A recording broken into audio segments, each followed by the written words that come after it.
क्या यूपीएससी में सफलता के लिए मुखर्जी नगर आना, ओल्ड राजेंद्र नगर आना जरूरी है? आप तो देखिए दिल्ली में बच्चे आकर 10 घंटे भी नहीं कर पा रहे हैं और 4 साल 5 साल 6 साल हाँ, 8 बिल्कुल नहीं कर पाते कि यूपीएससी की प्रिपरेशन में लाखों रुपए की फीस, जी। 1.5 लाख 2 लाख रुपए की कोचिंगों की फीस है। ये एक बहुत बड़ा चैलेंज है। नो डाउट अभी यूपीएससी में लास्ट 12-13 सालों से रिजल्ट कम हुआ है, उसके लिए हिंदी माध्यम के छात्र 2-3 हैं, लेकिन मैंने बहुत हजारों लाखों बच्चों को टूट जाते हुए देखा है हिंदी माध्यम। और एक कहावत है कि ऑप्शनल विल मेक यू और ब्रेक यू। सर, आपकी बात से मुझे डॉक्टर कलाम साहब की एक लाइन याद आती है। उन्होंने कहा कि don't read the success story, read the failures story. Delhi के ओल्ड राजनगर में मेंटरशिप नाम का कोर्स मैंने लॉन्च किया। एक वो बच्चा जिसने इसके पहले भी एग्जाम दिया है, 6 अटेम्प्ट हैं, 1-2 अटेम्प्ट दे चुका है, तो उसको क्या स्ट्रेटेजी अपनानी चाहिए? नमस्कार, यूपीएससी सीएससी एस्पिरेंट, आपका स्वागत है आज की चर्चा में। आज हम चर्चा करने वाले हैं यूपीएससी मिथ, फैक्ट और स्ट्रैटेजी की। और इस चर्चा में हमारे साथ जुड़ रहे हैं रियासत अली सर।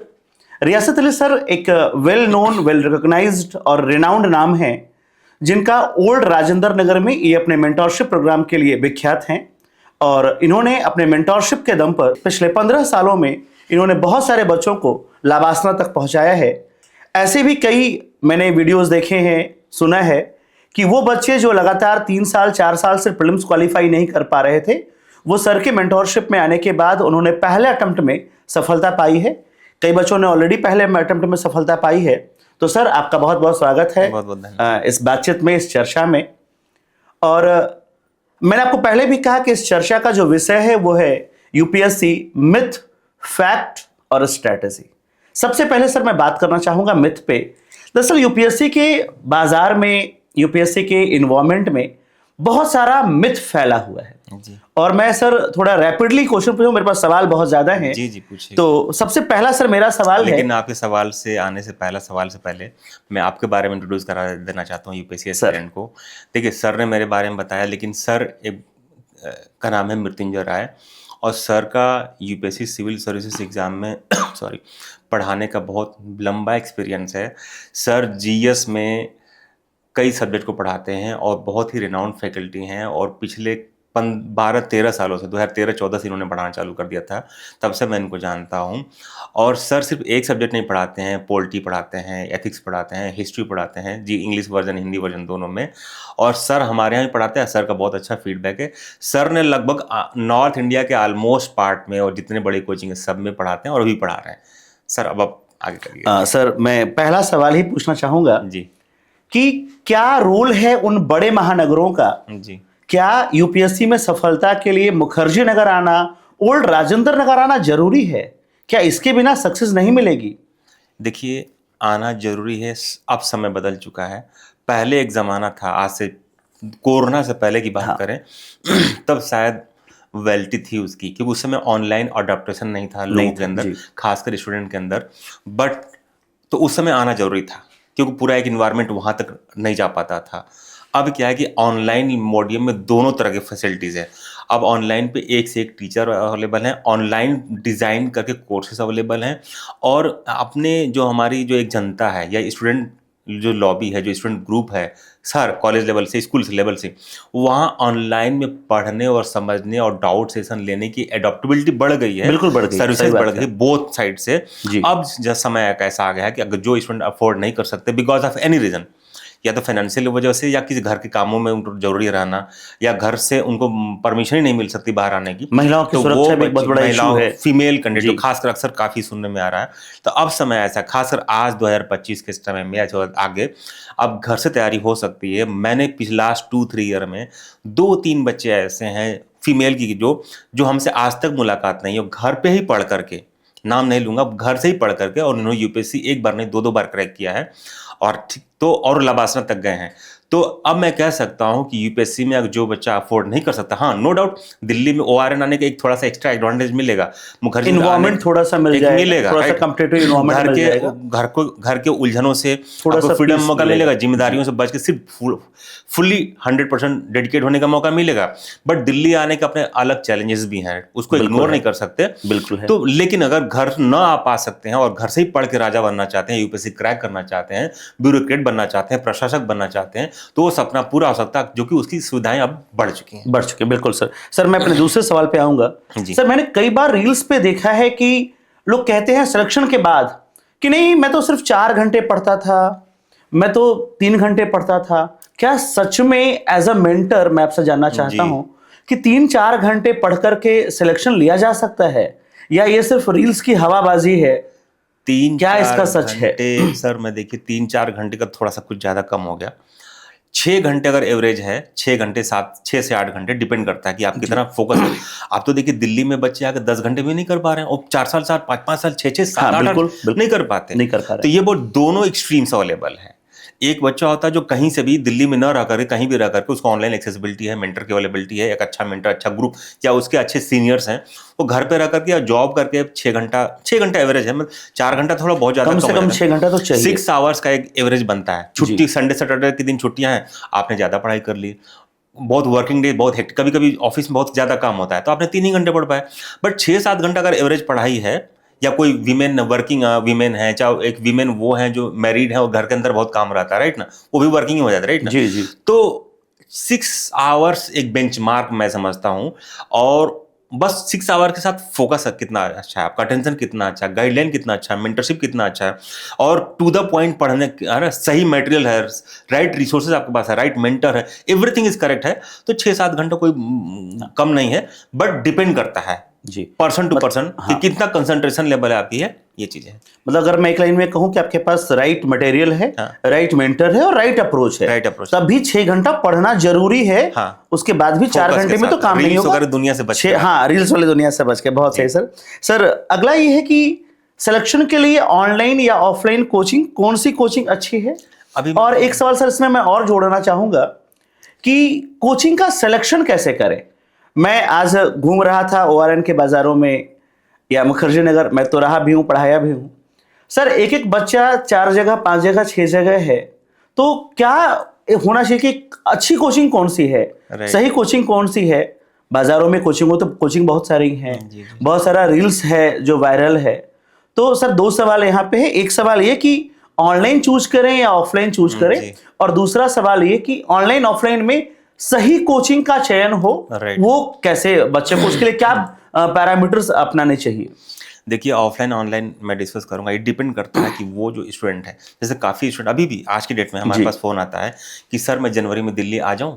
हाँ। मेरे पास आता है क्योंकि मैं घर का जो बिहेवियरल एनवायरनमेंट है वो सर वो सपोर्ट नहीं करता, वो समझते ही नहीं कि यूपीएससी कितनी बड़ी चीज है, या एग्जाम का कितना डेडिकेशन है, एग्जाम में आपको कोई डिस्टर्ब ना करे। घर पे उनके लिए वो है गांव में पढ़ रहे हो, पढ़ी तो जाओ, जाकर धनिया लेके आओ। हाँ राइट, ये रहता है, या खेत चले जाओ, या और कोई काम कर दो। 10 मिनट के लिए तो जाना है, 10 मिनट की तो बात है। उनको नहीं पता कि बीच में फ्लो टूटता है तो फिर वो रीगेन नहीं होता है, मोमेंटम नहीं बनता, एक रिदम नहीं बनता, कंसंट्रेशन हट जाता है। तो काफी बच्चों का आता है। तो हमको हर स्टूडेंट की यहाँ पे सिचुएशन अलग अलग हो सकती है।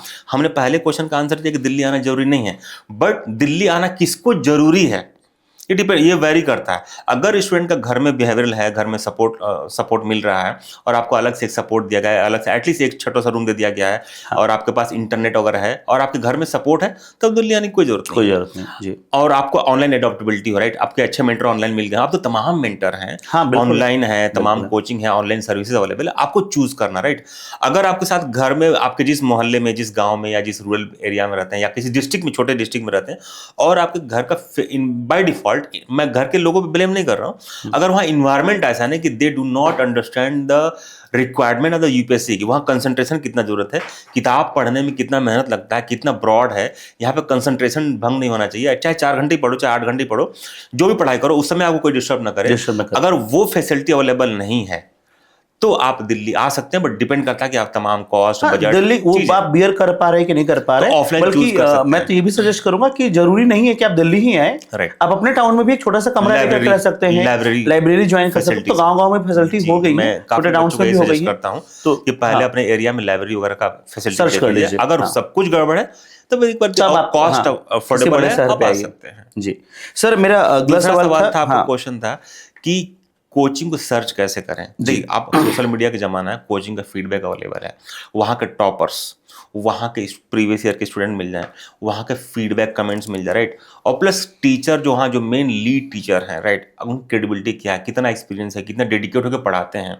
काफ़ी मैंने देखा कुछ सिलेक्टेड कैंडिडेट है, राइट, आए हैं, यूथ हैं, पढ़ा रहे हैं, मेहनत कर रहे हैं। काफ़ी लोग बहुत बड़े बड़े नाम लेके आते हैं कि मैंने रिटायर्ड IAS ऑफिसर हैं और कोचिंग खोल रहे हैं। जी, ये जरूरी नहीं कि कोई यूपीएससी क्रैक किया तो बहुत अच्छा आपको टाइम देगा, और जो क्रैक नहीं किया वो नहीं किएगा। सर आप दोनों के जमाने में बहुत अंतर है। जो आज रिटायर हुआ आज है, के डेट में आपके यूपीएससी की प्रिपरेशन में आपको कितना टाइम दे रहा है, आपको तैयारी कितना सिस्टमेटिक कर रहा है, और आपके साथ आपके करियर के लिए वो टीचर कितना मेहनत कर रहा है, ये मैटर करता है। एग्जैक्टली मैटर यूपीएससी करता है। के डिमांड के हिसाब से आपको क्वेश्चन प्रैक्टिस करा रहा है कि नहीं, आप कोर्स करिकुलम डिजाइन किया कि नहीं, और वो जो कोर्स करिकुलम आपको या आपसे 1-2 साल पहले उस कोर्स करिकुलम ने यूपीएससी को बच्चों को यूपीएससी क्रैक करवाया कि नहीं करा, ये पैरामीटर होता है। जी, अगर ये पैरामीटर मैच कर रहा है और जो टीचर है वो आपको सपोर्ट कर रहे हैं, डेडिकेटली आपके करियर के लगे हुए हैं, उनके पढ़ाए हुए चीजें क्वेश्चन यूपीएससी में मैच कर रहा है, हाँ, तब तो अच्छे हैं, अच्छे हैं, तो आप बिल्कुल ऐसे अच्छे हैं। कोचिंग ज्वाइन करिए।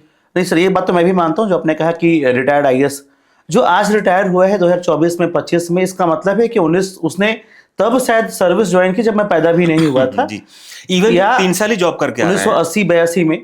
सर उस समय यूपीएससी की डिमांड बहुत अलग थी।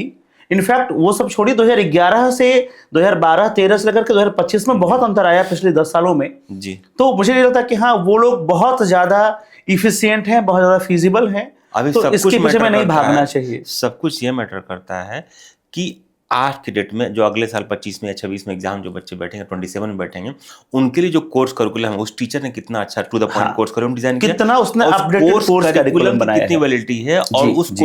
कोर्स करिकुलम को एग्जीक्यूट करने के लिए आपका टीचर आपके साथ कितना लगा हुआ है। एग्जैक्टली मैटर ये डिपेंड करता है कि सच्ची इसका बात है। डेडिकेशन लेवल क्या है। ये ये मैटर बात तो सही सही कहा आपने। सर हम लोग अगले सवाल पे जाएंगे कि यूपीएससी की प्रिपरेशन में लाखों रुपए की फीस, जी, 1.5 लाख 2 लाख रुपए की कोचिंगों की फीस है।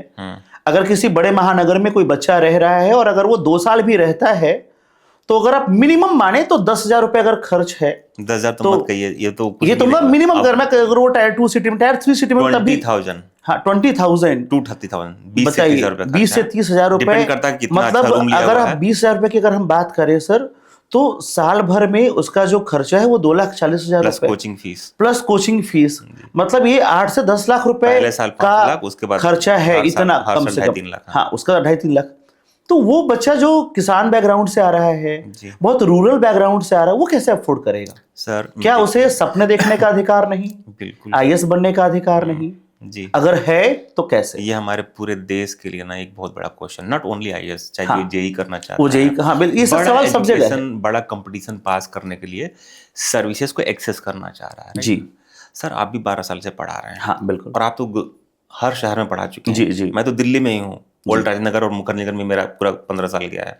आप तो पूरे देश में गए हैं, राइट जी आपने बच्चों का नीड देखा होगा, हाँ, आपने बच्चों का नीड देखा होगा, और उनकी कंडीशन फाइनेंशियल, बच्चे से बात करके क्लास पढ़ा के लग जाती है कि इस क्लास की फाइनेंशियल कंडीशन क्या है, बिल्कुल बिल्कुल बिल्कुल। जिस बैकग्राउंड से बच्चा वो देख के लग जाता है कि किस फाइनेंस बच्चे आए हुए हैं, राइट ना। ये एक बहुत बड़ा चैलेंज है अफोर्डेबिलिटी का।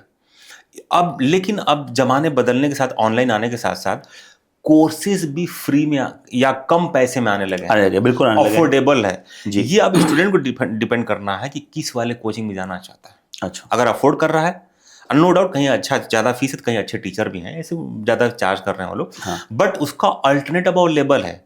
अब स्टूडेंट को सर्च करना है कि उनकी अफोर्डेबिलिटी के हिसाब से, ऑल इकोनॉमिक अफोर्डेबिलिटी और ऑनलाइन या ऑफलाइन अफोर्डेबिलिटी, हाँ, दोनों कौन सा लेना चाहता है, दोनों कहीं मैच कर सकता है बच्चा आकर के। तो अब हर चीज अवेलेबल है। यही करना कि स्टूडेंट किसी की बातों में ना आए, खुद से सर्च करे, या अपने जो क्लोज फ्रेंड सर्किल है, उनसे फीडबैक ले और ठोक बजा के नहीं बोलते हैं जी। तब चॉइसेस करे, तब choice और करे कि हाँ। अफोर्ड कर पाए। अब चीजें अवेलेबल हैं सस्ते में भी, जैसे मेरे सारे कोर्स मेरे बहुत अफोर्डेबल है। मेरे 5-6 गुने कम फीस है मेरे फाउंडेशन कोर्सेज की, जो आप 2.5 लाख बता रहे हैं, 6-7 गुना 8 गुना कम हो जाएगा वो तो। अच्छा, मैंने इतना चार्ज करता हूँ, राइट। नहीं हम लोग सर बात करेंगे इसमें भी कि आपका क्या योगदान है अफोर्डेबिलिटी में, बट वो हमारे तीसरे पार्ट में आएगा।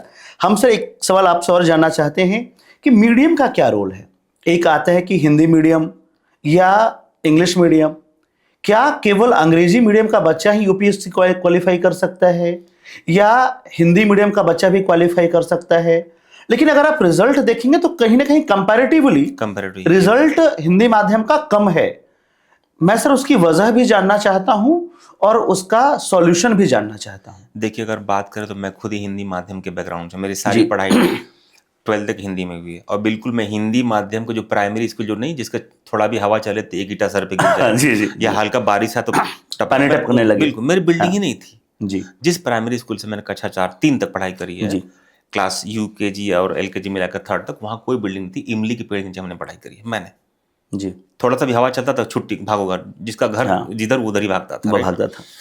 इमली के पेड़ मतलब के नीचे पढ़ा हूँ, और थोड़ी भी हवा बारिश आती तो हम लोग जो जिधर से आए वो उधर ही भागता था घर की और अब घर से बोरी लेके आते थे हम लोग। यूरिया की बोरी घर से लेके आते थे, तभी बैठते थे, और पटरी पे मैंने कर करके वो ये इमला लिखते थे। क्लास 1 की बात बता रहा हूँ जी। बट अब जमाना अलग हो गया है, नो डाउट। अभी यूपीएससी में लास्ट 12-13 सालों से रिजल्ट कम हुआ है, उसके लिए हिंदी माध्यम के छात्र दोषी नहीं है। छात्रों के पीछे जो बैकग्राउंड है, जो गवर्नमेंट सपोर्ट सिस्टम रही है पूरे इंडिया की, 1-2 स्टेट छोड़ करके, केरला वगैरह को छोड़ करके, जो गवर्नमेंट लेड जो एजुकेशन सिस्टम है उसने किया, क्योंकि मैं उसका भुक्तभोगी कह लीजिए या एक्सपीरियंस होल्डर हूं। मुझे उस बैकग्राउंड ने मुझे बहुत तकलीफ दिया, आगे के लाइफ में जब आके स्ट्रगल करने में मुझे बहुत तकलीफ दिया। वो मेरे जैसा पर्सन है कि कुछ ज़्यादा ही स्ट्रगल है तो मैं कुछ ज़्यादा ही कमिटेड हो जाता हूँ, तो मैंने सफलता ग्रेजुअली जो भी सफलता पाई वो पाया। लेकिन मैंने बहुत हजारों लाखों बच्चों को टूट जाते हुए देखा हिंदी माध्यम। बिल्कुल, ये बात सच है सर, टूट जाते हैं बच्चे। हिंदी माध्यम के छात्र में कहीं भी कमिटमेंट में कोई कमी नहीं है। वो अभी भी आज की डेट में चाहता है ना कि, और बच्चों को जो फोन आता है तो पहला लाइन यही बोलता है कि सर आप मुझे गाइड कर देना, मटेरियल दे देना, रास्ते बता देना, आप जितने घंटे कहोगे मैं पढ़ने को तैयार हूं। ये इंग्लिश वाला मेरे पास भी आते हैं, इंग्लिश वाला 10 बच्चे में से ये बात एक बच्चा बोलेगा, लेकिन हिंदी वाला 9 बच्चा बोलता है। बिल्कुल बिल्कुल, ये सर मैं इस बात से सहमत हूँ क्योंकि अनुभव मेरा भी रहा है। हमारे हिंदी माध्यम के बच्चों को सपोर्ट सिस्टम नहीं। और सुनिए, जहां से सिलेक्शन की बात है, मैंने जब से कोर्सेज चालू किया तो मेंटरशिप तो मैं 6 साल चला रहा हूँ, 7 साल 8वां साल है। जब हिंदी माध्यम के पास बच्चे मेरे पास आने लगे और रिक्वेस्ट करें सर हिंदी में कोर्स चलाइए, तो पहले साल ही चलाया एक कोर्स। 22 में पहली बार हिंदी चालू किया था, 2022 में। और एक छात्र, नाम नहीं लूंगा या नाम लेने कोई मोहन मंगावा है बच्चा हमारा, पहले ही अटेम्प्ट में हिंदी माध्यम में, मेरे अंडर में पहले अटेम्प्ट में और अपने अटेम्प्ट पहले ही अटेम्प्ट में 2-2.5 साल मेहनत किया, अच्छे से बेसिक कहीं से कर लिया था, मेरे बारे में पता किया तो ज्वाइन किया उसने, अच्छे से मेहनत के पहले ही अटेम्प्ट में आईपीएस बना। हिंदी माध्यम फर्स्ट अटेम्प्ट आईपीएस जी। तो कोई ये छात्र ये नहीं कह सकता कि सिलेक्शन नहीं होगा। यूपीएससी के अंदर का क्या जो शिकायत है, क्रिटिसिज्म आता है, उसके भी मुझे नहीं पढ़ना। आप अपना मेहनत करके दिखाइए। अगर रियासत अली सर से पूछेंगे तो मैं बैठा हूं, उस बात को दूर कर दूंगा। मैं बोलूँ कि मेरे बच्चे सिलेक्ट हो रहे हैं और होंगे। अभी जो पिछला मेंस गया है, हमारे ढेर सारे बच्चों के मेंस लिखा है। मुझे उम्मीद है कि आगे और हम नंबर बढ़ाएंगे जी। मतलब ये है कि माध्यम एक बैरियर नहीं है। बैरियर ये था कि हाँ उनका फाउंडेशन इतना कमजोर था। रियली में ये तो सर मैं भी मानता हूँ उनका फाउंडेशन बहुत कमजोर मैं आपको प्रूफ दे दूंगा। मैं अपना मेरा फाउंडेशन वीक था, मैं इसलिए प्रूफ दूंगा कि हाई स्कूल में मेरा नाम सही नहीं लिखा, मैं अपना नाम सही नहीं लिख पाता था जी। वहां तक 12th तक मेरी हिंदी में तो मेरा नाम सही नहीं लिखा हुआ जी। ये तो बहुत बड़ी बात है। अब जो अपना आदमी सोचिए 10th तक 10वीं क्लास का फॉर्म भर रहा है और नाम सही नहीं लिख पा रहा, रियासत अली सही नहीं लिख पा रहा है, तो सोचिए उसका फाउंडेशन कैसा रहा होगा। बाकी इंग्लिश लिखना तो छोड़ दीजिए आप। नहीं, आपके साथ रियासत अली सर नहीं थे। आज हमारे बच्चों के साथ रियासत अली सर हैं। तो हिंदी माध्यम के बच्चों का ना तो मैं दर्द जानता हूँ। ये बात तो है सर, ये बात है। और हिंदी में मेरी भी पढ़ाई हिंदी माध्यम से ही हुई है। एग्जैक्टली। लेकिन मैं इंग्लिश मीडियम में ज्यादा पढ़ाता हूँ, वो बात अलग है। मैं पढ़ाता हिंदी माध्यम में भी हूँ। लेकिन ये मैं जरूर आज कहना चाहूंगा कि आज उन बच्चों के साथ जो हिंदी माध्यम को लेकर के आईएएस बनने का सपना देख रहे हैं, उनके साथ रियासत सर हैं। धन्यवाद। और आपके समय में शायद ऐसा कुछ नहीं था। नहीं था, लेकिन अब ये एक है। समस्या थी। सर हम लोग एक बात और करेंगे कि ऑप्शनल को कैसे चूज करें और ऑप्शनल का क्या रोल है। जैसे कई बार होता है कि इस समय एक ये ऑप्शनल सबसे अच्छा है। जैसे मैं जब पढ़ रहा था तो मेरा हिस्ट्री कोई बैकग्राउंड नहीं है जी, मेरा सर 12th तक पीसीएम रहा है। उसके बाद मेरा इंग्लिश और साइकोलॉजी रही है। Right.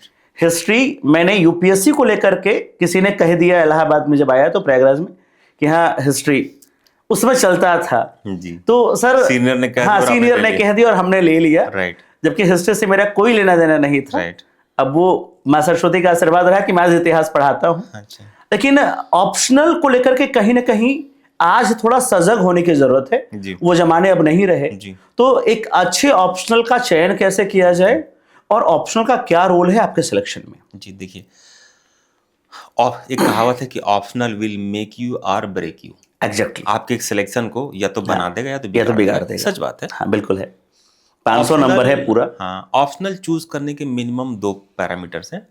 3-4 parameter student wise very कर सकते वेरी कर सकता है जी। पहला पैरामीटर ये है कि अगर वही ऑप्शनल सब्जेक्ट आपने ग्रेजुएशन में या पोस्ट ग्रेजुएशन में रखा हुआ है, हाँ पढ़ा हुआ है। जैसे मान लीजिए आपका ग्रेजुएशन में आपका में डिफिकल्ट फिजिक्स है। हाँ ठीक है। हिस्ट्री नहीं बोल रहा हूँ, जी जी। फिजिक्स थोड़ा टफ सब्जेक्ट लो। टफ है हाँ। तो और आपने उसी से पोस्ट ग्रेजुएशन किया हुआ है जी। बीटेक के बाद एमटेक किया हुआ है, हाँ। या मान ले आपने बीएससी किया और बीएससी के बाद एमएससी कर लिया फिजिक्स जी। में, तो उसकी ऐसा नहीं कि फिर आप डायरेक्टली जाके ले सकते हैं फिजिक्स ऑप्शनल। आप फिजिक्स का सिलेबस यूपीएससी का उठाइए, देखिए लास्ट 4-5 ईयर एटलीस्ट क्वेश्चन देखिए, पेपर के देखिए, जी। सिलेबस देखिए, कहीं से मटेरियल मिल जाए, उस पर कोई एक अच्छा सीनियर मिल जाए, क्योंकि आपने बिल्कुल न्यू नहीं हो कि जो भी कुछ कह देगा आपको लगे कि हाँ सब बड़ा अच्छा बता रहा है। जी। राइट। आप जो बोलेंगे तो आपको पता है कि फिजिक्स में जो थ्योरी है तो मैंने ग्रेजुएशन में पढ़ा हुआ है, पोस्ट ग्रेजुएशन में पढ़ा हुआ है, और कुछ आंसर कॉपियां मिल जाए टॉपर्स की। एक पैरामीटर ये है जी। दूसरा पैरामीटर ये है, एक पैरामीटर ये है सर के अकॉर्डिंग कि आपके पास एक अच्छा कंटेंट अब उपलब्ध हो मार्केट में, पहले अगर और आपने वो बैकग्राउंड पढ़ा हुआ है, बैकग्राउंड रहा है, बैकग्राउंड ग्रेजुएशन पोस्ट ग्रेजुएशन में, और अगर कंटेंट मिल जाए तो तो उसके बाद भी तमाम सर्च करी जो भी मैंने बताया। जी ठीक है। दूसरा ऑप्शन ये है हाँ। कि अगर आपने सब्जेक्ट ही ऐसा रहा है, जैसे आपका पीसीएम रहा है जी, और तीनों सब्जेक्ट आपने बिल्कुल नॉर्मल कॉलेज से पास आउट हो गए हो, पास आउट हो गए, तो पास आउट हो गए किसी तरह, फिजिक्स केमिस्ट्री मैथ तो रखना बहुत मुश्किल है आपके लिए। बहुत मुश्किल है। आप सोचो कोई ह्यूमैनिटीज वाला टॉपिक मिल जाए, सोशियोलॉजी मिल जाए, हिस्ट्री मिल जाए जी, या तो ह्यूमैनिटीज वाले सब्जेक्ट को भी ना अननेसेसरी किसी के कहने पे, या इस सब्जेक्ट का सिलेक्शन बहुत ज्यादा चल रहा है, हाँ। इसको पहला पैरामीटर ना माने। जी, पहला पैरामीटर ये कि रिसर्च करें पहले, कि पहले सिलेबस देखें, 4-5 सालों को क्वेश्चन देंगे, टॉपर्स की कॉपी देखें और कुछ नोट्स निकालें क्लासेस की नोट, कि अब देखो समझ में आ रहा है ना। जैसे कुछ बच्चे भले हिस्ट्री नहीं पढ़े बट हिस्ट्री में उसका इंटरेस्ट है, बहुत बहुत रहता है, बिल्कुल रहता है, हाँ। उनका एक ना क्यूरियोसिटी रहता है कि यार बाबर ने क्या किया, मुगल कैसे आए, उससे पहले क्या था, हर्षवर्धन के टाइम क्या था, गुप्ता साम्राज्य बड़ा सुना, अशोका बहन ने बहुत नाम सुना है, क्या रहा है, हमारे कल्चर की बहुत बातें हो रही हैं, हम हड़प्पन कल्चर से हमारा वहां से कुछ मिलता है, द्वारका का वहां से मिला है, एक ना क्यूरियोसिटी रहती है। अगर वो झील है, या सोशियोलॉजी में मैरिज सिस्टम क्या है, सोशल सिस्टम क्या है, समाज कैसे चलता है, या आपका पॉलिटिकल साइंस में पॉलिटिक्स या पॉलिटिकल साइंस वगैरह है कि इंटरनेट आईआर क्या, इंटरेस्ट रहता है, ये बचपन से वो ग्रो होता है, उसको पता नहीं कहाँ से वो इंटरेस्ट आया। तो आप अपने इंटरेस्ट को देखें, प्लस उस टॉपिक की रिसर्च करें, और थोड़ा सा टाइम लें। जी, सारी चीज देखने के बाद या अल्टरनेट देख लें, और दोनों तीनों में से 2-3 टॉप सब्जेक्ट देखने के बाद जो लगता है रिसर्च करने के बाद कि नहीं ये सब्जेक्ट पढ़ने में, या भले मेरा इंटरेस्ट पीएसआई में दिख रहा था लेकिन पढ़ने में मुझे फिट नहीं बैठ रहा, मुझे सोशियोलॉजी का सब्जेक्ट बहुत अच्छा लग रहा है, और सोशियोलॉजी का यहाँ पे ना 2-3 जगह मैं मल्टीपल बेनिफिट उठा सकता हूँ, एसे में उठा लूंगा मैं, बिल्कुल एथिक्स में कर लूंगा, जीएस पेपर सोसाइटी में, पॉलिटिकल साइंस का भी। तो डिपेंड करता है कि मैं किस में ज्यादा कन्वीनियंट फील कर रहा हूँ, और ऑप्शनल डिसाइड करें तो आप 1 हफ्ते 10 दिन 15 दिन लीजिए, 2-3 सीनियर से बात, एक सीनियर से नहीं 2-3 सीनियर से, क्योंकि जो पहले अटेम्प्ट में क्रैक किया होता है ना उसकी बात तो थोड़ा सोच समझ के मन ही आएगा, तो उसने दुख देखे ही नहीं, दुख देखे ही नहीं, हाँ, बाई गॉड ग्रेस वो निकल गया एक बार में जी। अब पास वाले का भी ओपिनियन लीजिए, और 2-3 मेंस लिख चुका है बट सेलेक्ट नहीं हुआ उसका भी ओपिनियन लीजिए, और सबका मिक्स करके देन फाइनली अपना इंटरेस्ट देखें, and finally take your own decision. Sir आपकी बात से मुझे डॉक्टर कलाम साहब की एक लाइन याद आती है, उन्होंने कहा कि don't read the success story, या read the failures story, they will give you more ideas than the success story, right? तो बिल्कुल सर आपने भी वही बात कही कि जिसने एक अटेम्प्ट में कर लिया उसने दुख देखा ही नहीं, राइट, उसने नहीं देखा क्या सफलता क्या होती है, राइट। तो आप प्लीज उनसे भी पूछिए जो सेकंड थर्ड फोर्थ अटेम्प्ट में आ रहे हैं, एग्जैक्टली सर। तो ये तो बिल्कुल है कि हाँ ऑप्शनल चुनना ये बड़ा Careful, इंपॉर्टेंट है, careful. आपके जीवन साथी चुनना इतना या इंपॉर्टेंट है आपके ये। पास एक बेस्ट मेंटर अगर हाँ, है तब उनसे तो आप उनसे discuss कर एडवाइस सकते लीजिए हैं। जी। हम लोग सब के कुछ पास करने के बच्चे साथ आते हैं। साथ जैसे मेरे पास आता है, मैं बच्चों को पर्सनली पहले बात करता हूँ। हाँ। और कोई बच्चा बोलता है कि सर मैं फोन किया ऑप्शन डिसाइड करने के लिए और मैं बिजी रहता हूँ, तो मैं बोलता हूँ बेटा अभी मैं बिजी हूँ, अगर जल्दीबाजी में डिसीजन ले लूंगा तो आपका करियर खराब हो करियर जाएगा। बिल्कुल हो आप जाएगा। 15 मिनट टाइम मेरे से लेना और पहले उस बच्चे से मैं पूरा बैकग्राउंड डिस्कस करता हूँ, उसका इंटरेस्ट, तब और मैं ना पिकअप करता हूँ कि बोल क्या रहा है बोल क्या रहा है एग्जैक्टली, और उसके बाद मैं निकालता हूँ हाँ, कि डेटा एनालिसिस ये करके कि ये दो है। चीजों में से, ये 2 ऑप्शन में से तुम एक ले जाओ, ये काम करके खुद रिसर्च करो, जो इंटरेस्ट पाना उसमें से ले लो। एग्जैक्टली सर, होना भी यही चाहिए। कई बार मैं देखता हूँ कि लोग पूरी पूरी क्लास में जहाँ 500 600 700 बच्चे हैं, राइट, वो जिस विषय का टीचर होता है वो उसी विषय को पूरे बैच पर थोप देता है। हाँ वो नहीं करना। मैंने आज तक नहीं किया है। राइट, मैंने आज तक अपने किसी बैच में नहीं कहा कि हिस्ट्री ऑप्शन ले लो। एग्जैक्टली, मुझसे बच्चे पूछते हैं कि रुको एक एक करके बात करो, पहले अपना इंटरेस्ट। बच्चे का ही करियर नहीं खराब होता, जिस फैमिली से आता है ना उसका उम्मीदें टूटती हैं, टूट जाता है वो पूरा पूरा Family समाज टूटती है। को आप जो है पीछे भी धक्का इसलिए दे रहे अपने हैं 4 पैसे अपने की फायदे के लिए किसी ऐसा नहीं student करना को चाहिए। misguide नहीं करना। बिल्कुल बिल्कुल सही बात है सर।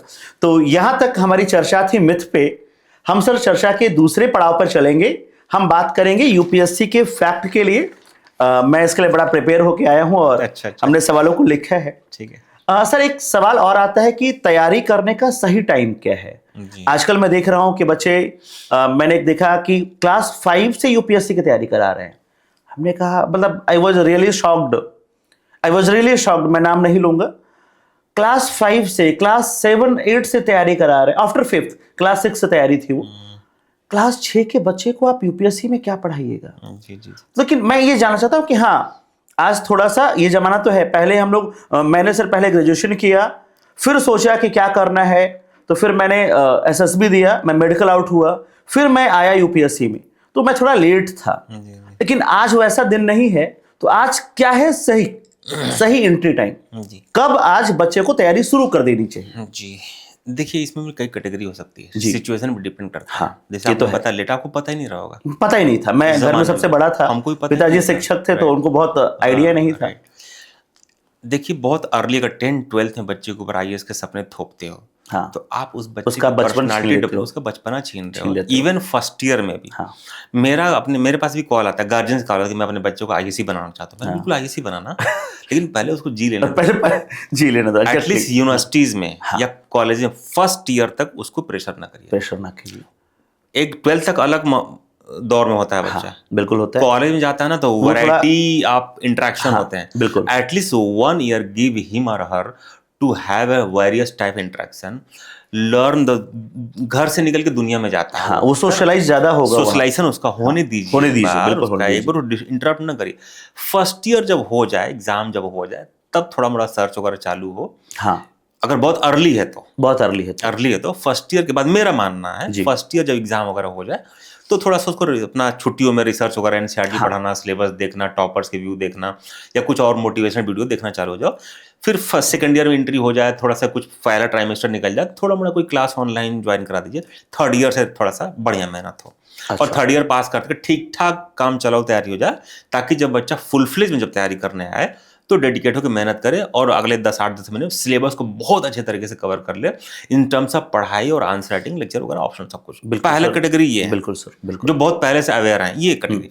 एक दूसरी कैटेगरी वो है कि जो स्टूडेंट ना कभी सोचती ही नहीं पाता कि मुझे आईएएस करना है। हाँ। उसके घर की कंडीशन, उसके जिस गांव से या जिस शहर से बिलोंग करता है, वहाँ ऐसा सोच ही नहीं है। बट जब बड़ा होता है ना, जब ग्रेजुएशन करने लगता है या ग्रेजुएशन करके जब जॉब में चला जाता है, बीटेक में कहीं कोई भी छोटी मोटी जॉब पड़ जाता है, और वहां पर जब उसको ऑफिस में जब जाता है और ऑफिस जब उसको कॉर्पोरेट स्लेवरी जब वो फेस करता है, जब वो फेस करता है ना कि बॉस और जूनियर, तब उसको लगता है कुछ बड़ा क्या करे, और कहीं करते करते कहीं आईएएस की गाड़ी जाते हुए देख लेता है, तब सोचता है। तो लेट वाला बच्चा है। हाँ, ये बिल्कुल। तो वहां जो लेट वाले कैंडिडेट है, उनके पास ज्यादा सोचने का टाइम नहीं होता है।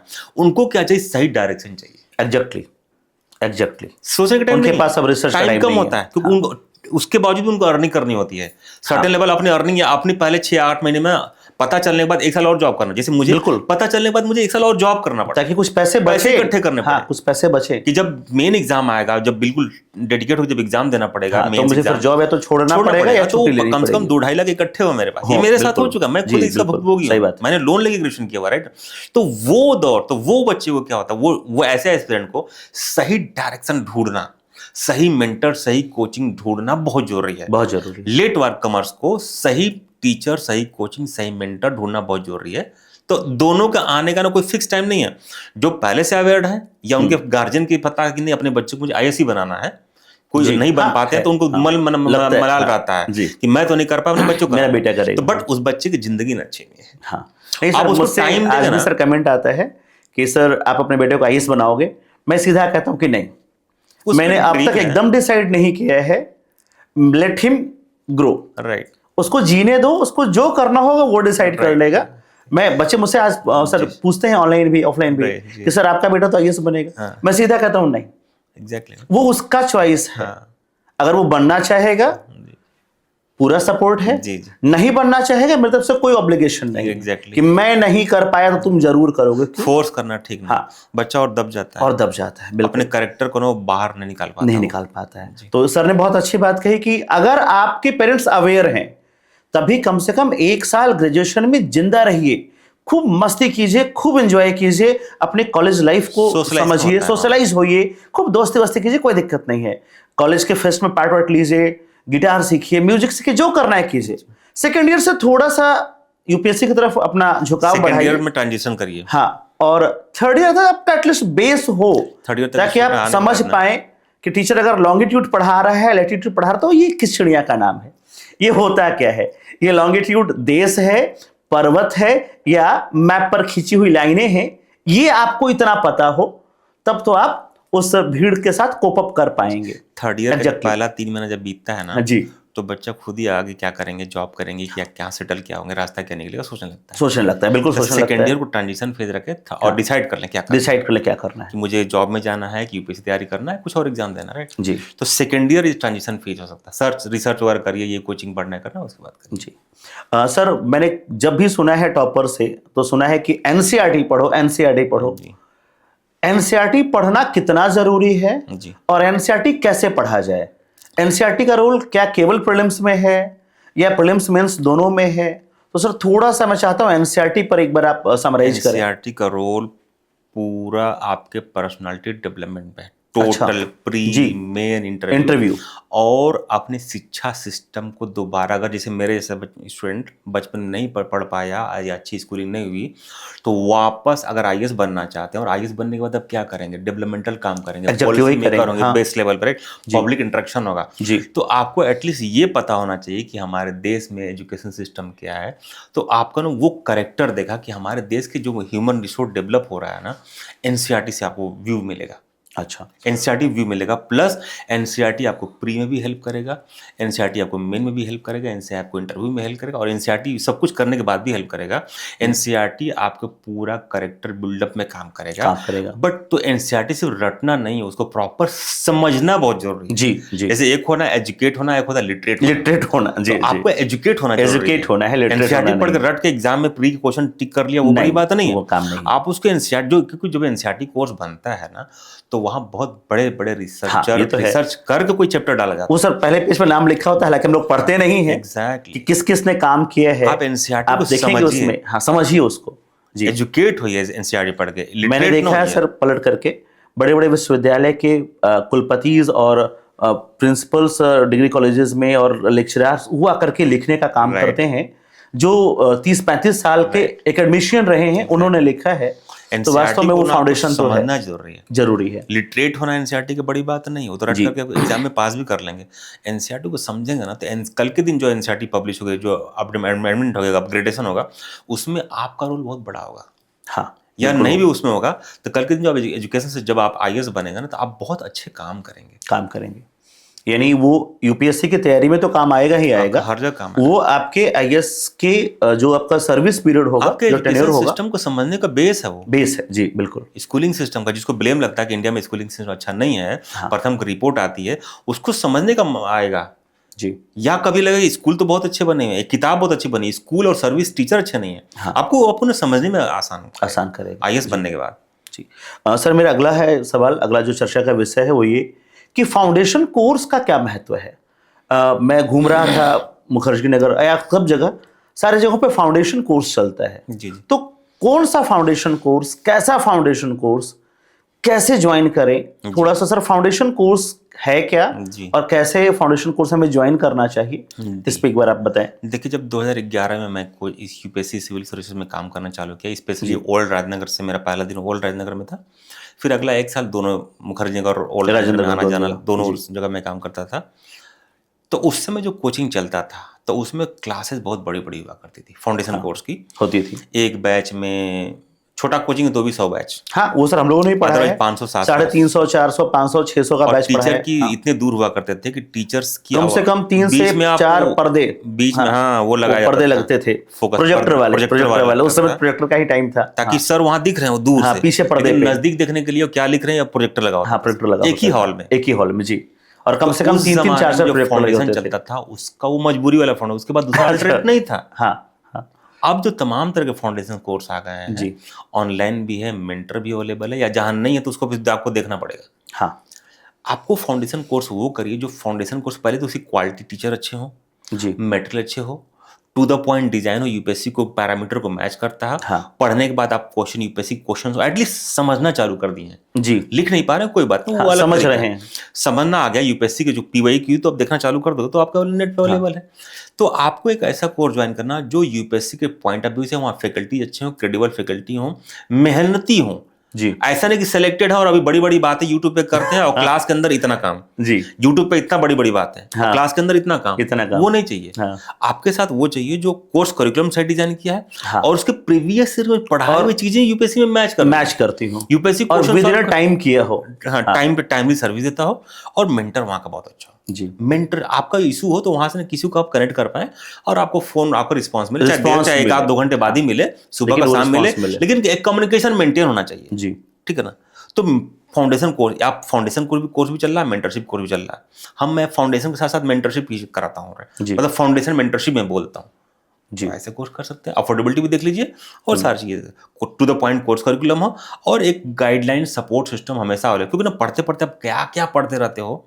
यूपीएससी में बच्चे लगता है कि सब कुछ यूपीएससी में आएगा, नो डाउट ब्रॉड सिलेबस है, लेकिन आपको सब कुछ नहीं पढ़ना। यूपीएससी का सिलेबस बिल्कुल ही स्मार्टली डिजाइंड है, टू द पॉइंट है, आपको उतना ही पढ़ना है। यूपीएससी के नाम पे पूरा दुनिया नहीं पढ़ना है।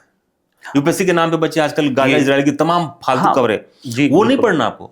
गाजा इसराइल का हमारे ना फॉरेन पॉलिसी से क्या रिलेशन है, मिडिल ईस्ट का उससे कितना इम्पैक्ट पड़ेगा, वो मैटर हमको, वो मैटर करता है। हाँ, ये चीज हम डूब जाते हैं कि वो शुरू कहाँ से हुआ और एकदम जड़ तक हम जाते रहते हैं। आजकल लोग शिक्षक लोग पढ़ा रहे हैं, उसकी जरूरत नहीं है, वो तो कहानी है, वो तो आपको अपना YouTube वीडियो पे व्यूज बढ़ाने के लिए सब काम। हाँ, ये बात सर सही है, करना है ना, क्योंकि आजकल जमाना ये है कि YouTube वीडियोस पे व्यूज कितने आ रहे हैं और एडमिशन भी इसी पे हो रहा है कोचिंगों में कि वो लोग जो YouTube पर बहुत अवेलेबल है। मैं बोलूंगा कि देखो जो YouTube पे आके जब बहुत ज्यादा टाइम बोल रहा है ना, आप प्लीज थोड़ा सा अलर्ट रहिए, भले अच्छे हो लेकिन बहुत ज्यादा यूट्यूबर फटाफट ये लेक्चर वो लेक्चर ना, तो थोड़ा सा रिसर्च करके जाइएगा अंदर क्लास में उनका क्या प्रेजेंस है। हाँ, क्लास में दिख रहे हैं, खाली यूट्यूब पे दिख रहे हैं। क्लास के अंदर जो असली जो आपको यूपीएससी क्रैक करवाएगा ना, क्लास के अंदर क्या मामला है, बिल्कुल वो कराएगा। अगर वो ठीक है आप डिसाइड ले सकते हैं, डिसाइड कर लीजिए। सिर्फ रील्स देख करके डिसाइड मत कीजिए, बिल्कुल मैं मना करूंगा, वो ब्लाइंडली फॉलो मत। क्लास के अंदर कोर्स करिकुलम में और पढ़ के बच्चे यूपीएससी क्वेश्चन टैकल कर पा रहे हैं कि नहीं, ये मैटर करता है। तो मैं एक बार समराइज करूंगा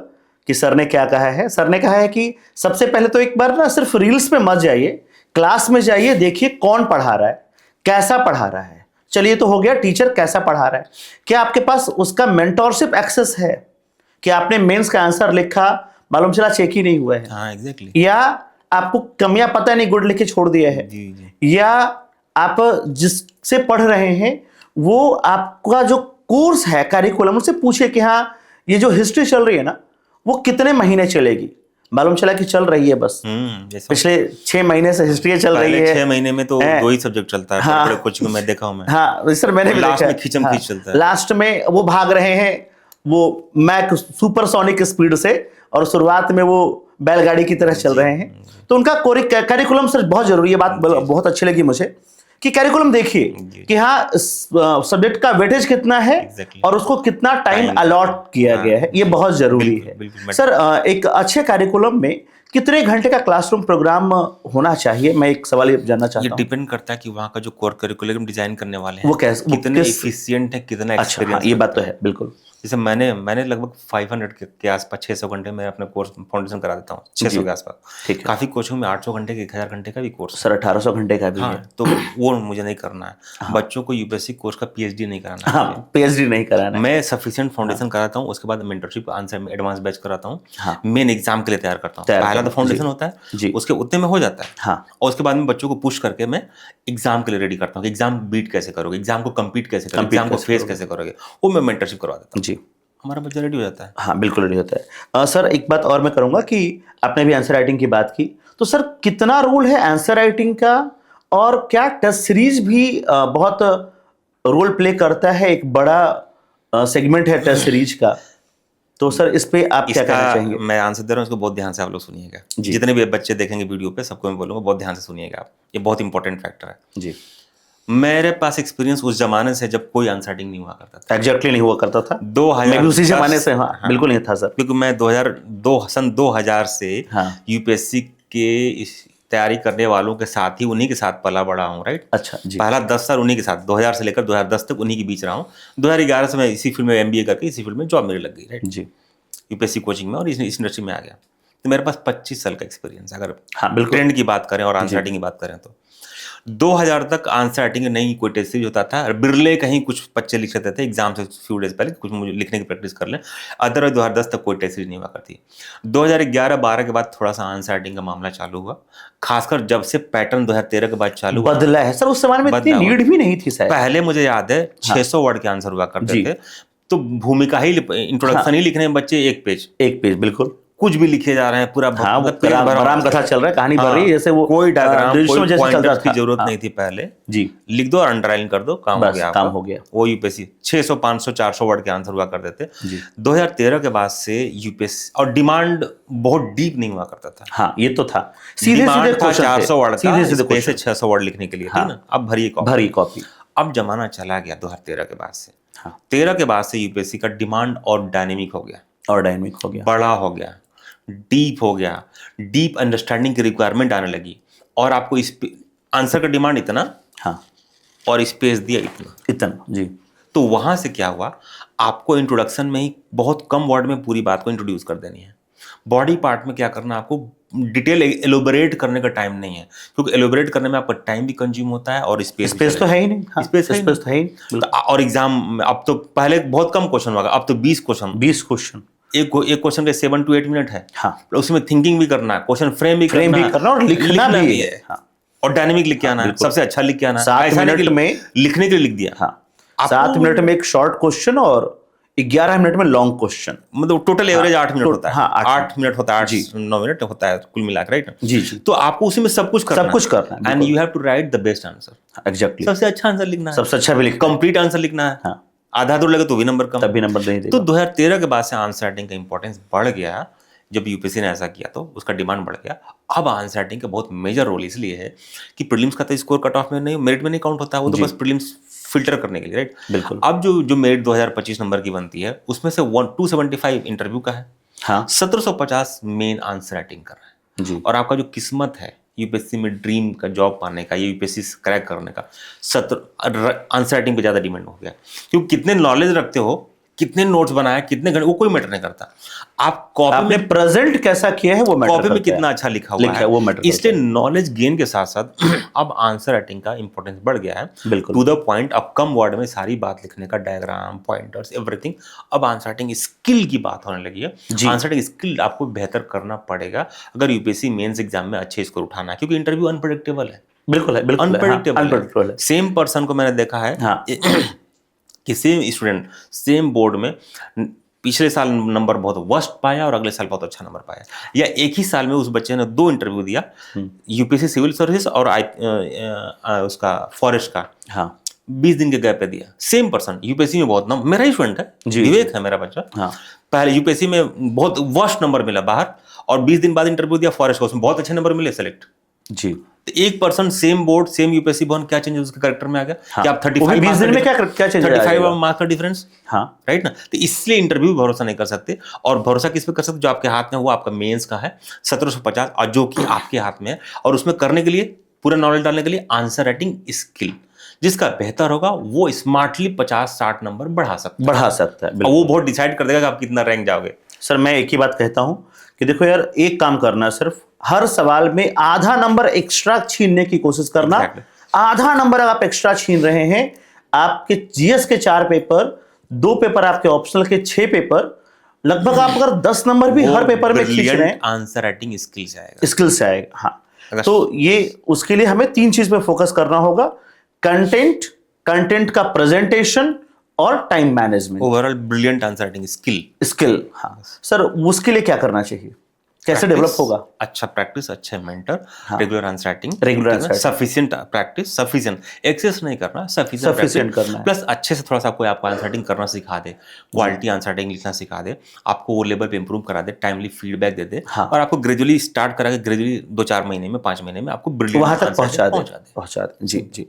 अब हम सर बात करना चाहेंगे थोड़ा प्रीलिम्स पे। Exactly. और बल्कि मैं प्रीलिम्स नहीं, बल्कि मैं एक सवाल है मेरे मन में। जी। कई बार बच्चों के मन में वो सवाल होता है, हम लोग बहुत सारे फैक्ट के बाद अब हम आना चाहते हैं कि स्ट्रैटेजी वाले पार्ट पे, जी। कि तैयारी का सही क्रम क्या हो। पहले पीटी पढ़े, पहले मेंस पढ़े। ऐसे मैं जब प्रयागराज में तैयारी करना मैंने शुरू किया था, तो देखा कि वहां बच्चे 1.5 साल से केवल प्रीलिम्स पढ़ रहे हैं। 1.5 साल 2 साल तक उन्होंने मेंस का एम नहीं लिखा है, लिखा ही नहीं कुछ, सच बात है। प्रीलिम्स चल रहा है। जी। क्या सही क्रम क्या हो, कि पहले प्रीलिम्स, पहले मेंस, पहले इंटरव्यू, या तीनों साथ में, या कैसे चलेगा? एक बार उस पे क्या एक्सपर्ट एडवाइस आप देंगे? देखिए, मैं पिछले 5-6 साल में एक बहुत गलत ट्रेंड डेवलप होते हुए देखा है। अच्छा। जो कोचिंग प्रीलिम्स में बहुत अच्छे हैं, हाँ, वो अगस्त से प्रीलिम्स के लिए आपको फोर्स करना चालू कर देते हैं। अगस्त से? हाँ, अगस्त सितंबर से प्रीलिम्स तो force मई करना- में है। हाँ, राइट। तो मतलब 9 महीना आपको प्रीलिम्स करवाएंगे और मेंस लिखने के लिए 3 महीने बचे आपके पास, हाँ, राइट ना? तो ये वाला स्टडी थोड़ा उतना सुटेबल नहीं होता है। नहीं, ये तो मैं तो आपको दावे के साथ कह सकता बड़े हूँ। बड़े कोचिंग में भी अगस्त से टेस्ट सीरीज चल पड़ता है। हाँ।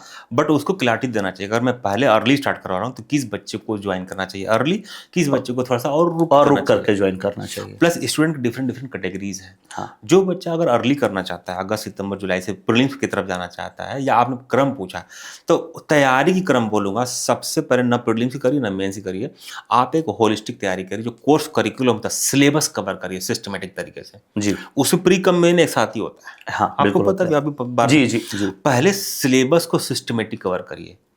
आपका कॉन्सेप्चुअल क्लैरिटी हर लेवल पे प्री कम मेंस बढ़िया हो। हाँ, कुछ टॉपिक ओनली प्रीलिम्स में आते हैं, कुछ टॉपिक ओनली मेंस में आते जी। हैं, बट आपका एक सिस्टमेटिक पहले होलिस्टिक तैयारी हो जाए। एग्जाम्स के प्रीलिम्स का सीजन चालू होने से पहले पहले जी। प्रीलिम का जो दौर है ना, फॉर्म फरवरी में भरा जाता है, हाँ, राइट? हाँ, हाँ। या प्रीलिम्स आपका अगर मई में है तो आपको कोई बच्चा नवंबर से करना चाहता है, क्योंकि प्रीलिम्स थोड़ा सा चैलेंजिंग होगा, राइट? हाँ, कोई challenging नवंबर होगा, से, कोई बिल्कुल। दिसंबर से, कोई और 1 महीने पहले से करना चाहता है। तो इस प्रीलिम्स के साइकिल में जाने से पहले का जो 12 महीना 13 महीना है या 10 महीना, आप उस 10 महीने में आप यूपीएससी की होलिस्टिक तैयारी के प्री कम मेंस होलिस्टिक तैयारी करें, starting from the NCERT foundation course answer writing. Her topic चाहे ऑप्शनल हो चाहे जीएस का सब्जेक्ट हो, सबका है ना होलिस्टिक तैयारी कर लीजिए। देन आप प्रीलिम्स के टाइम पे प्रीलिम्स के मोड में जाइए। हाँ, ठीक है, प्रीलिम्स के मोड में जाइए। चाहे आपको 6 महीने लगेगा, चाहे 5 महीने लगेगा, चाहे 4 महीने लगेगा। कुछ बच्चे वो ऐसे हर मैंने बच्चे की देखा है, कैपेसिटी कई पर बार डिपेंड होते करता हैं। है। कुछ बच्चों को मैं देखा हूँ मतलब 20 फरवरी को भी स्टार्ट करेंगे, 1 मार्च को भी स्टार्ट करेंगे, तो हाँ, प्री निकाल देते हैं। प्री निकाल लेते कुछ हैं। बच्चा जनवरी से लगा होता है, उसको भी नहीं निकल पाता। नहीं निकल तो पाता। डिपेंड करता है कि पहले की तैयारी, जो बेसिक जो मैं पहले बताया, जो फाउंडेशन आपका किसी है भी वो कैसा है? एग्जाम, देखिए मैं इसको और क्लैरिफाई कर दूं, एग्जाम आपके यूपीएससी तैयारी करने के बच्चों के फेज में, बच्चों के पास 2 फेज होता है जी। एक होता है प्रिपरेशन का फेज, हाँ। और एक होता है कंपटीशन का फेज। कंपटीशन का फेज। तो कंपटीशन के साइकिल में इंटर से करने से पहले पहले आपका प्रिपरेशन ए ग्रेड का होना चाहिए, इररेस्पेक्टिव आप प्रीलिम्स एग्जामिनेशन, मेन एग्जाम से इंटरव्यू एग्जाम। जी। अगर मैं कंप्रहेंसिव एक्सीलेंट ब्रिलियंट प्रिपरेशन की बात करूं तो उसमें प्री का भी कोर्स आता है, मेंस का भी कोर्स आता है, हाँ, आंसर राइटिंग भी आता है, ऑप्शनल भी आता है, एवरीथिंग। तो पहले अपने तैयारी सफिशिएंटली गुड कर लीजिए, overall holistic, then you get into the competition mode. Competition mode में जाओगे तो सबसे पहला प्रीलिम्स आएगा। प्रीलिम्स मोड अब जो पढ़ रखा है, हाँ, उसको प्रीलिम्स के हिसाब से रिवाइज करिए, प्रीलिम्स के हिसाब से क्वेश्चन प्रैक्टिस करिए, उसमें क्वेश्चन प्रैक्टिस में, क्वेश्चन सॉल्विंग में और स्कोर मैक्सिमाइजेशन में अपने आप को मास्टर करिए। एग्जाम प्रीलिम्स क्रैक करिए। प्रीलिम्स करने के बाद तुरंत बाद फिर मेंस मोड में आ जाइए। सेम सिलेबस को, सेम पढ़ाई को, जो नोट्स बना रखा, पढ़ रखा, मेंस मोड में रिवीजन करिए। मेंस के आंसर राइटिंग पर और अच्छे से बूस्टअप करिए, जो पहले कर रखा आपने उसको और ब्रिलियंट करिए और फोकस पढ़ाई करिए, जाके मेंस एग्जाम देके आइए। ये तो आपने this is the best way to get into the to maintain the balance sufficient good preparation and then competition phase, sufficient good manner में, ब्रिलियंट मैनर में कंपटीशन को compete करने का। कंपीट करेगा। ये सर आपने बहुत अच्छा कहा। मैंने भी देखा है, बल्कि महसूस किया है कि जब बच्चा कोचिंग कर रहा होता है ना, तो उसके सिर्फ एक काम होते हैं, क्या? क्लास में जाके 2.5 घंटा 3 घंटा बैठ जाता है, उसको लगता है कि बस तैयारी यही है। 3 घंटा 2.5 घंटा जो भी वो बकायदा पहले तैयार व्यार होगा एकदम बढ़िया से। सर मैं आपको थोड़ा इंटरप्ट करना, माफी चाहूंगा। इस परंपरा को तोड़ने के लिए ही हाँ 14 जून 2019 को मेंटरशिप कोर्स मैंने ही डिजाइन किया इस देश में। पहले आप पता कर लीजिएगा, अभी 3 सालों से सर 2019 के पहले मैंने भी नहीं सुना था, बल्कि मैं तो पढ़ रहा था जब तक, या जो पहले चलाया होगा 14 है। जून 2019 से पहले जो मेंटरशिप चलाया होगा, इस वीडियो में कमेंट कर सकता है। मैंने दिल्ली के ओल्ड राजनगर में मेंटरशिप नाम का कोर्स मैंने लॉन्च किया। एक मेरे सोशियोलॉजी के टीचर हैं, वो मेरे साथ 2011-12 में काम किए। उन्होंने मुझे बुलाया कि रियासत जी ये लीजिए। उन्होंने मेरे बारे में, उनको पता था कि मल्टीपल स्किल के अंदर है, मार्केटिंग भी कर लेते हैं, पढ़ा भी लेते हैं, ऑपरेशन भी देख लेते हैं, फाइनेंस भी देख लेते हैं। उन्होंने मुझे बुलाया कि रियासत सर ये लीजिए, एक मेंटरशिप नया टाइप ऑफ कोर्स है, ये भीड़ से बचने का है जी, 250 वाले बैच से बचने का कोर्स है, या जो गरीब बच्चा दिल्ली नहीं आ सकता, या जो बिटिया नहीं आ सकती बिकॉज ऑफ एनी रीजन, तो उन तक या यहाँ दिल्ली से पहुंचने का कोर्स है और उनको 1-to-1 सपोर्ट देने का कोर्स है। इसको डेवलप करिए। तो वहां से मैंने 14 जून 2014 को पहली बार मेंटरशिप कोर्स का पर्चा मैंने दिल्ली के ओल्ड राजनगर की सड़कों मैंने बंटवाया था जी। और वहां उसके पहले तो मैंने भी नहीं सुना है। अब मेरी कोर्स समय मेंटरशिप जैसा तमाम हर कोचिंग में सब सारी कोचिंग चला रही हैं। तो अब जो कोर्सेस है ना, मेंटरशिप कोर्स है, यानी कोर्स या फाउंडेशन कोर्स करना चाहिए कि नहीं करना चाहिए, अब जमाना बदल गया। स्टूडेंट आज की सिचुएशन के हिसाब से उसको क्या सर्व करेगा, फाउंडेशन कोर्स करेगा कि फाउंडेशन के साथ मेंटरशिप वाला कोर्स सर्व करेगा कि बेसिक खुद से घर पे। अब बच्चे स्मार्ट हो गए हैं, उनके पास तमाम इन्फॉर्मेशन है। फाउंडेशन कोर्स खुद घर पे कर लेते हैं बेसिक, और फिर मेंटरशिप करके काम चला लेते हैं, और वो भी पास हो रहे हैं। बिल्कुल हाँ। तो डिपेंड करता है कि आपको फाउंडेशन वाला चाहिए कि मेंटरशिप, या किस लेवल पे है, क्या आपकी सोर्सेज अवेलेबिलिटी है, कहाँ तक जा सकते हैं और कैसे आप एग्जाम को टैकल कर सकते हैं। और एक मेंटर को पकड़ लीजिए आप जी। सर अगला सवाल हमारा जो है वो ये कि वो बच्चा जिसने इसके पहले भी एग्जाम दिया है, 6 अटेम्प्ट हैं, 1-2 अटेम्प्ट दे चुका है, बट या तो प्रीलिम्स नहीं हो रहा है, या मेंस नहीं हो रहा है, या कोचिंग पूरा कर चुका है और अभी भी वो अपनी तैयारी में कंटिन्यू है, तो उसको क्या स्ट्रेटेजी अपनानी चाहिए? उसकी स्ट्रेटेजी बिगिनर से अलग कैसे हो?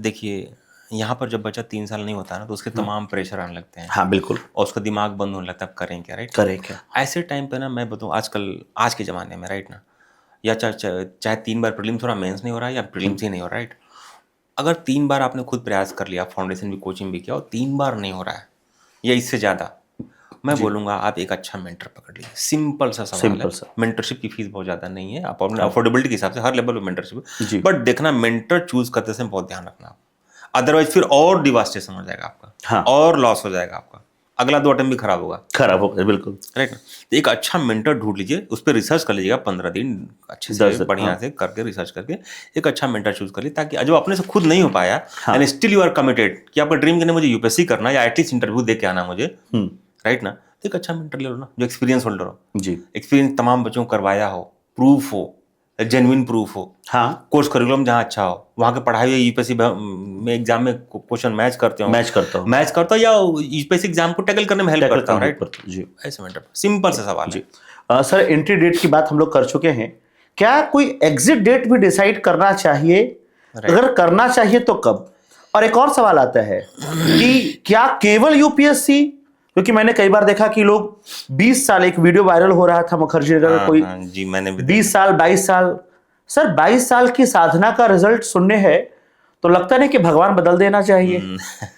तो सर मैं आपसे जानना चाहता हूँ कि इस बात में कभी अप्रिशिएट नहीं करूंगा जी, या 20 साल इवन 7 साल भी अप्रिशिएट नहीं करूंगा। आज के जमाने के हिसाब से, आज के जमाने में पैसा अर्न करना, जो आपको फंडिंग कर रहा है ना, उससे आप पूछिए ना, हाँ, उसके दिल से पूछिए ना आप एक बार। ये बात तो सर सच है। माने 2-4 नई साड़ी पता नहीं कब से नहीं खरीदी, 5% लोगों को छोड़ दीजिए, हाँ, बाकी तो हमारे पास वही आता है जो पूछिए ना। हाँ, तो आप एग्जिट कब करना है, या आपका एग्जिट खराब ना हो, खराब ना हो। एग्जिट यूपीएससी का बहुत तकलीफ होता है, जान दर्द भरा है जी। जब एंट्री करते हो ना, तो चारों तरफ से आपको सलामी होती है, घर से दरवाजे से निकलने तक से लेकर के और दिल्ली पहुंचने तक, और फोन कॉल तक सब सलाम करते हैं कि बच्चा आईएएस बनेगा, ड्रीम बनेगा, और एक बहुत बड़ा फैमिली मेंबर का बहुत होप होता है कि आईएएस बन गया।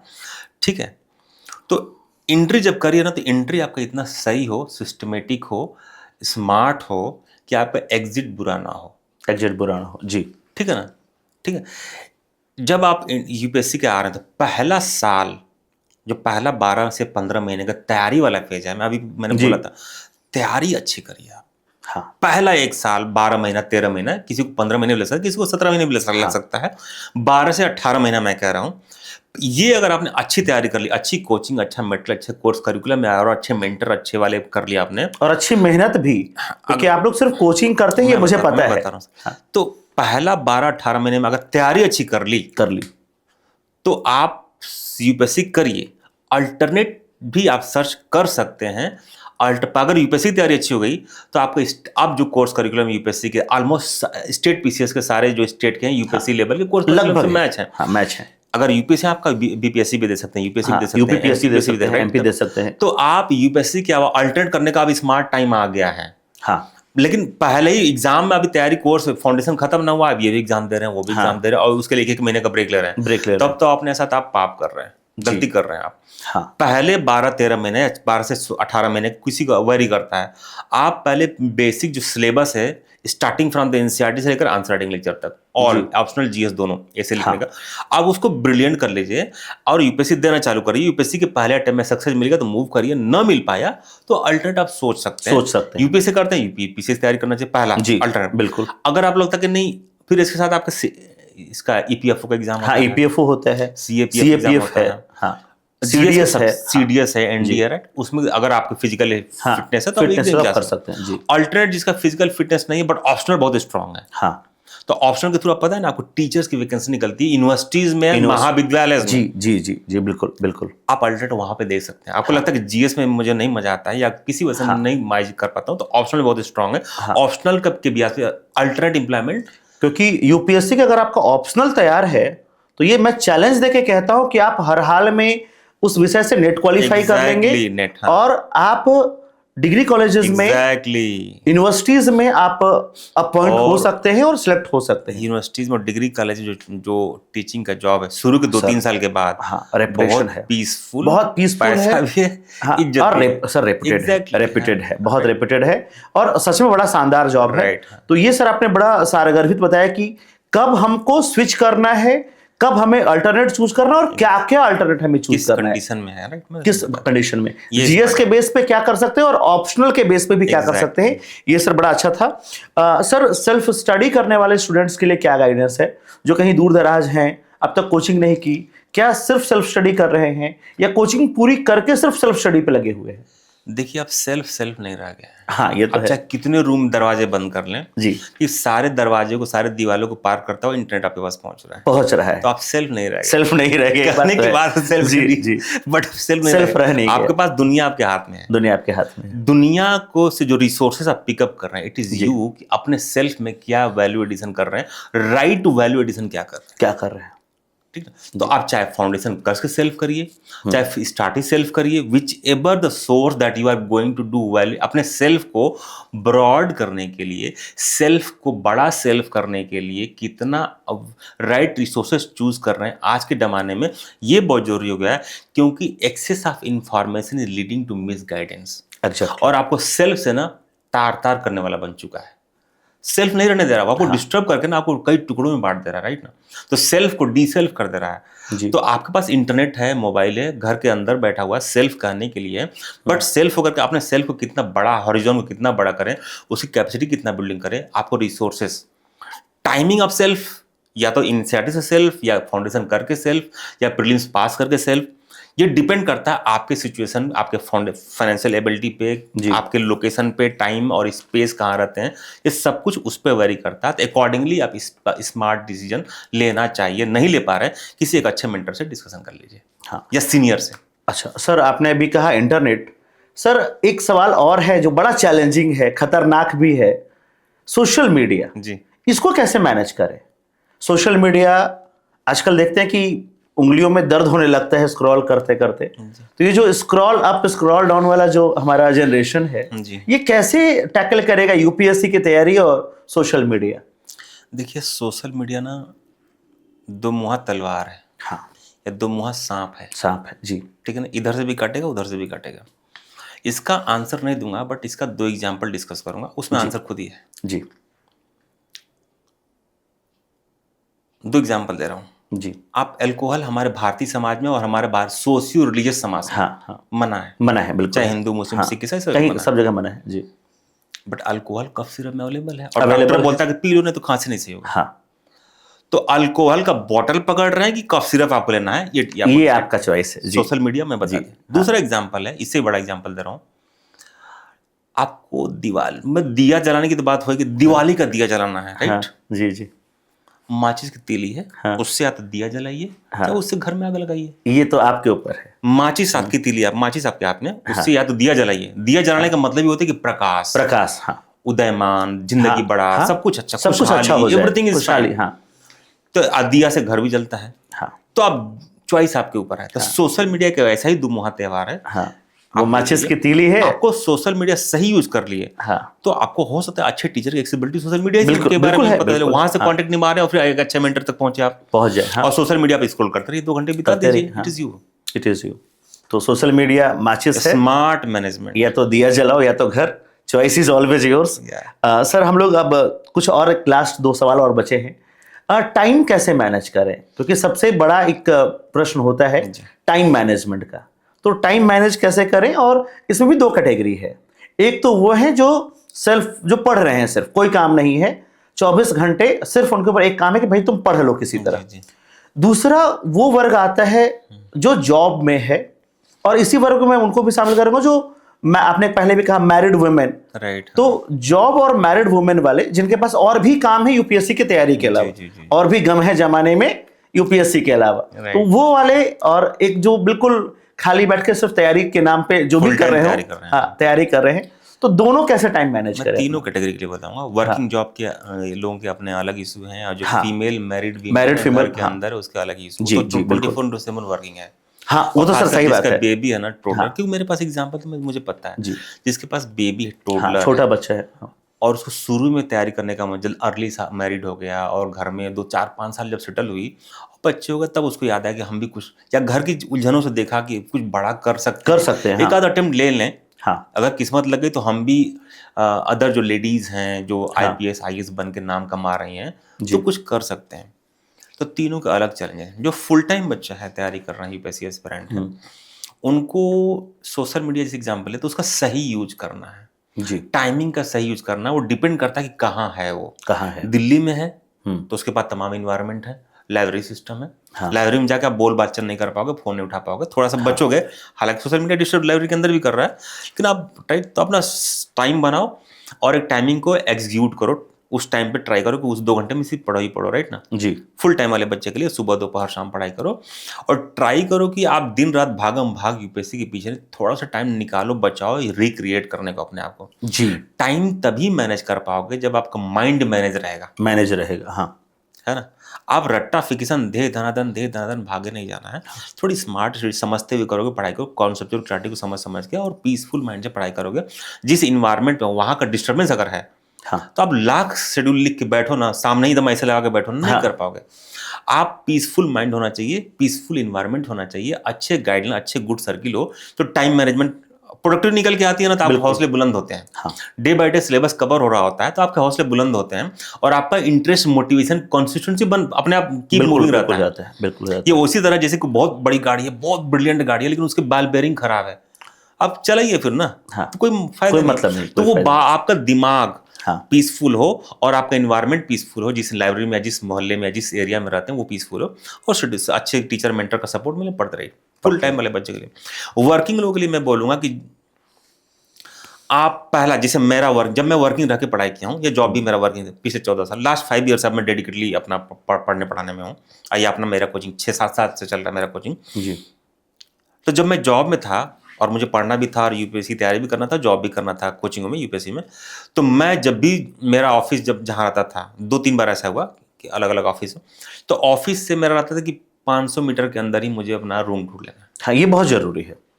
ये बहुत आने जाने का मैं देखता हूँ, मैं बच्चों मेरे पास ज्वाइन के वर्किंग लोग, मैं पूछता हूँ आपके घर से आने जाने का टाइम कितना था? 1 घंटे, 1.5 घंटे, मेट्रो में धक्के खा रहे हैं, बस से जा रहे हैं, ऐसे क्यों करो अपने साथ? हाँ। नहीं सर, जहाँ रहता हूँ वहाँ बड़ा है, मेरे दोस्त पुराने हो गए हैं, बड़ा या तो दोस्ती निभा लो, दोस्ती निभा ले, कर लो, करियर सेट कर लो। हाँ। आपका 2 घंटे बच रहा है और भी ट्रैवलिंग, पर डे। और वो बच नहीं रहा, आपको जो एक्सर्शन देता है ट्रैवलिंग का, हाँ बिल्कुल देते हैं, आपको बॉडी को एनर्जी वेस्ट कर देता है। बिल्कुल देते हैं। तो आप ट्राई करें, पहला अगर पॉसिबल हो, थोड़ा इमोशनल ना हो, आप रेशनल हो यहाँ पर। हाँ। और अपने लिए देखो कि रूम अगर रिलोकेट कर सकते हो, नियर बाई ऑफिस कर सकते हो, तो करो। 1.5-2 घंटा 3 घंटा जो बचाओ, जो उसका थकान बचाओगे ना, वो आपको 2 घंटे के बदले 3 घंटे का काम करेगा, राइट? बिल्कुल करेगा। पहला काम तो टाइम वहां से बचाइए।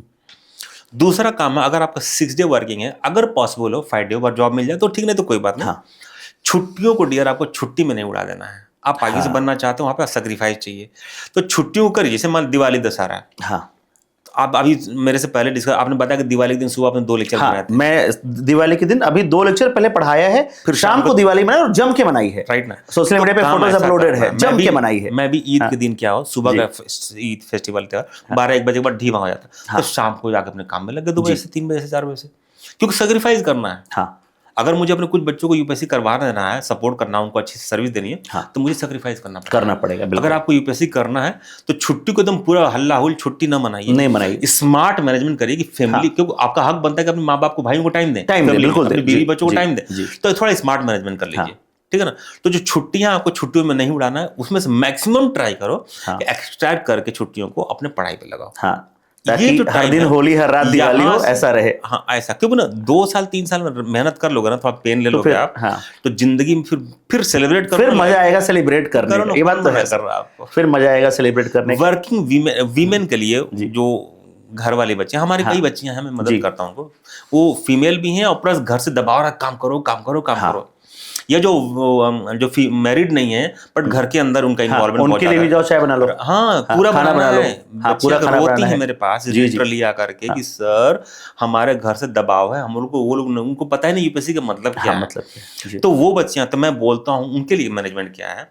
कि जब घर की जरूरतें ना, जो घर की जरूरत, जो उनकी जरूरत है ना, 24/7 नहीं, पीक पे नहीं रहता, पीक पे नहीं रहता, सुबह नाश्ते से लेकर के 11 बजे तक पीक पे रहता है जी, खाना पीना सब अपने अपने काम पे चलेगा, घर में थोड़ी शांति आती है, दोपहर से लेकर 12 से लेकर 3-4 बजे तक शांति रहती है, सब 5-6 बजे, फिर 5 से लेकर के 9-10 बजे तक फिर थोड़ा सा रहता है रश, आपको जरूरत पड़ेगी। और प्लस घर में अगर दूसरी फीमेल मेंबर है तो आपस में उससे कोऑर्डिनेट कर लीजिए, सुबह वाला काम आप कर लीजिए, शाम वाला काम थोड़ा फ्रीडम में, या शाम वाले काम में आप कर, थोड़ा सा आपस में एक दूसरे को सपोर्ट करके आप उसको भी सपोर्ट करें, सिर्फ सपोर्ट ना लें जी, सही बात है। तीसरा तरीका ये हो सकता है कि जब लोगों की एक्टिविटी कम हो घर में, जैसे दोपहर में 2-3 घंटे का एक गैप आता है, तो उसको आप यूटिलाइज करने की कोशिश करें जी। और रात में लोग जब सो जाए तो 1-2 घंटा वहां पढ़ लीजिए, और जो अदर फीमेल मेंबर घर में, थोड़ा उनसे कोऑपरेट कर लें कि आप लेट आएंगी काम पे, किचन में लेट आएंगी थोड़ा, तो ऐसे मैनेज कर करके ना, थोड़ा सा एक दूसरे को सपोर्ट करके, और जब घर की एक्टिविटी पीक पे ना, तो उसमें पढ़ने बैठोगे तो आप फ्रस्ट्रेट हो गए, झगड़ा ही होगा, नहीं हो पाएगा, आपको डांटेंगे भी, घर के अंदर मेहमान आए, तुमको पढ़ाई दिख रहा है, पढ़ाई दिख रहा है, सही बात, घर के अंदर चाय बनाना, मेहमान है, तुम मेरे घर की इज्जत जा रही है और तुमको पढ़ाई दिख रहा है, या कोई पर्सन जॉब जाने वाला, उसको नाश्ता अवेलेबल नहीं है, तो आपको 2-4 लपेट भी देगा, कोई वैल्यू नहीं, तो हो गई यूपीएससी तैयारी, आप तो उठा के आपकी सारी किताबें फेंक देगा। सही बात, हमारे समाज में हमारे समाज में तो है, हमारे समाज में ऐसा करना कि जो घर का जो पीक टाइम चल रहा है उसमें पढ़ाई पे ना जाए, उस समय घर में खूब सपोर्ट करें जी, और उनका ट्रस्ट बिल्डअप करें कि देखो हम कर देना, हम पढ़ने चाहिए, हमको पढ़ने दो। और सर होता है तो यही है, आपको भी यही करना पड़ेगा, जिले में फंड नहीं होगा, पेट्रोल गाड़ी में पेट्रोल नहीं होगा, तब भी जिला बहुत धूमधाम से चलता है और चलेगा, तो ये मैनेजमेंट आपके अंदर होना चाहिए। और प्लस जो आपके फैमिली मेंबर हैं, जो कुछ लोग पढ़ाई से ईर्ष्या कर रहे हैं, आपकी देवरानी पढ़ाई से ईर्ष्या कर रहे हैं, होता है चीज, मैं मेरे बच्चों का ने बताया मुझे, तो आपको देखना है कि किस टाइम पे, पीक टाइम को कैसे मैनेज, या उसका ना इमोशन जो है, अगर आपने एथिक्स में इमोशनल इंटेलिजेंस जी, तो आपको सोचिए वो रिएक्ट क्यों कर रही है, उसको जब मेंटालिटी को समझने की कोशिश करिए, जब समझ जाएंगे ना, तो वो किस चीज से आपसे खुश होती है, वो काम उसको कमा दीजिए, उसका वो प्रॉफिट दे दीजिए, कुछ बढ़िया बना खिला दीजिए बस, या कुछ गिफ्ट दे दीजिए हस्बैंड से लेकर के, आपको सपोर्ट करना चाहिए। तो आपको लोगों को जोड़ना है, अपने घर की इन्वायरमेंट के समझना है, और वहां पे लय कहाँ पे हो रहा है, या लोगों को इमोशन कैसे जीत सकती हैं, और करके अपना काम भी कैसे निकाल सकती हैं, और एक बहादुर लेडी बन सकती हैं, ये आपको करना है। तो सर बहुत अच्छी जानकारी दी आपने, और कोशिश की है कि पूरा हमने ठीक से कवर हुआ है, मिथ भी सारे क्लियर हुए, फैक्ट भी क्लियर हुए, और एक स्ट्रैटेजी पे बहुत अच्छा ओवरव्यू मिला है। तो सर बहुत बहुत धन्यवाद, और हम लोग इस चर्चा को यहीं पर मैं ये समाप्त कहूंगा करना कि चाहेंगे। अगर आपको लगता है, छात्रों को ये कहूंगा कि अगर आपको लगता है कि कुछ और आपको चाहिए हाँ। या किसी चीज पे मैं चर्चा करके आप लोग को दूं, तो वीडियो कमेंट में कर देंगे बच्चे। हाँ। हम कमेंट करके फिर कुछ उनके जी, आप requirement इस के वीडियो हिसाब पे लगता है कि हाँ किसी और चीज पे आप जानना चाहते हो, कोई और डाउट जो रह गया हो, तो प्लीज आप उस वीडियो पर कमेंट कर दीजिए और कमेंट करने के बाद हम कोशिश करेंगे कि आपको उसका जवाब आप तक पहुंचा दिया जाए। बहुत बहुत धन्यवाद सर, धन्यवाद। Thank you so और much. Thank you so much आप सबका भी इस वीडियो को देखने के लिए। धन्यवाद।